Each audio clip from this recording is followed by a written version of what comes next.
একবার এক সাধু নদীর পাড়ে স্নান করছিলেন। উনি দেখলেন যে জলের প্রবাহে একটা বিছে ভেসে যাচ্ছে।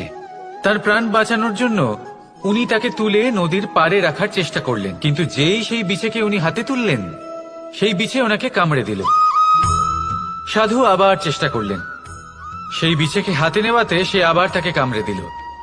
আরো একবার চেষ্টা করাতে ওনার শিষ্য ওনাকে জিজ্ঞেস করল, এ আপনি কি করছেন গুরুদেব? এসব কি হচ্ছে? আপনি তারই প্রাণ বাঁচানোর চেষ্টা করছেন যে আপনাকে কামড়ে দিচ্ছে।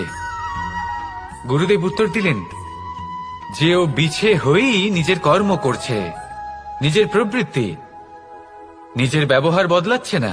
তাহলে আমি সাধু হয়ে তা কেন বদলাবো? এর তাৎপর্য হলো সরল, যে সংসারে কিছু মানুষ আছেন যারা হয়তো খারাপ, দুষ্ট প্রকৃতির, আর হয়তো তারা কখনোই বদলাবেন না, কখনোই কোনো পরিবর্তন আসবে না।